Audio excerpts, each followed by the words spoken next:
आज भास्कर ने छापा है कि जो किसानों के खेतों पर या व्यक्तिगत जमीन पर लगे हुए जो सुबबूल, नीलगिरी, कैसूना, पोपलर, सुबबूल व बिलायती बबूल की लकड़ी के परिवहन के लिए वन विभाग से परमिट जरूरी नहीं। यह कहानी पिछले सन 2006 से चल रही है।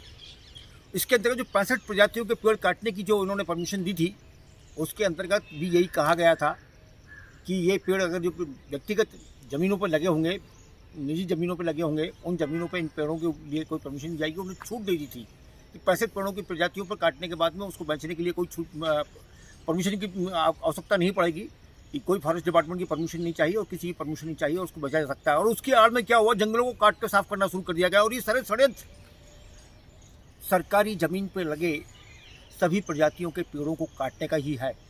ये निजी ज़मीन पर बताकर वो पेड़ जो है लगातार काटे जाते रहते हैं और 65 प्रजातियों के पेड़ों को काटने की नौटंकी जो है सन 2006 से चल रही है। इसको बार बार हाईकोर्ट ने जो है रोका, उसके ऊपर बंद किया, उसको मना कर दिया कि किसी प्रकार के पेड़ नहीं काटे जाएंगे। और ये इन्होंने फिर जो है षड्यंत्र किया कि जो निजी ज़मीन पर लगे हुए पेड़ जो हैं, बबूल कौन लगाता है और यूकेलिप्टस कौन लगाता है, ये सारे पेड़ जो हैं अधिकांश पेड़ सरकारी भूमि पर लगाए जाते हैं।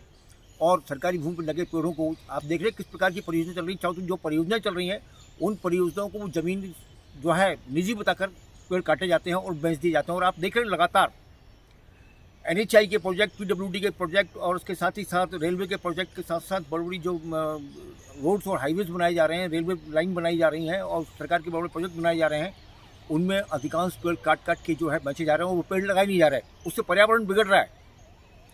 जो सरकारी भूमि है वहाँ पर पेड़ लगे रहते हैं और उनको वहाँ की कटाई कर दी जाती है। और देख रहे हैं आप नगर निगम इंदौर किस प्रकार से पेड़ लगे हुए पेड़ों को काट काट के जो है साफ़ कर रहा है और बेच रहा है। और वह सारे पेड़ जो है निजी बता दिए जाते हैं और उसको बेच कर उसके पैसा हजम कर दिया जाता है। सरकारी भूमि पर जो पेड़ लगे हैं उनके लिए परमिशन लगेगी, पर सरकारी भूमि पर लगे हुए पेड़ों को कटवाता कौन है? वही फॉरेस्ट डिपार्टमेंट के जो बीट गार्ड से लेकर DFO तक के संरक्षण में काटे जाते हैं। और आप देख लो कि न केवल दूसरी प्रजाति के बल्कि यहाँ तक कि उन्होंने सागौन के पेड़ काट देते हैं। तो ये जो परमिशन की आड़ में जो कांड होगा, जो लगातार चल ही रहा है, और वैसे भी मेरी नज़र में और मैं तो स्पष्ट बोलता ही हूँ कि Indian forest services means Indian forest teaching services होती है, जो स्वयं जहाँ भी जाकर बैठती है वहाँ पर खुद ही वो पेड़ों को कटवाती है और साफ करवा कर उसको पैसा हजम कर जाती है और कह दिया जाता है कि निजी भूमि पर पेड़ लगे हुए पेड़ थे। और आप देख रहे हैं यहाँ का जो GNT मार्केट जो है, इंदौर का GNT मार्केट सबसे कुख्यात मार्केट है, जहाँ हर दिन रात में 11, साढ़े 11, 12 बजे से लेकर सुबह 4 बजे तक लगभग 150 से 200 ट्रक, ट्रॉली, ट्रैक्टर और आपके जो ट्रक होते हैं वो पेड़ों की कटाई करके लाते हैं और वहाँ बिकते रहते हैं। और लकड़ी लगातार चीनी जाती है और वहाँ पर जो उनके जिसको निगरानी रखनी चाहिए और जितने भी दुकानदार हैं उनके रजिस्टरों की जांच की जानी चाहिए, उसकी कोई जांच नहीं की जाती है। और वहाँ मोटा लेन देन होकर वह GNT मार्केट पिछले 50 साल से ज़्यादा समय से इंदौर के धार रोड पर चल रहा है।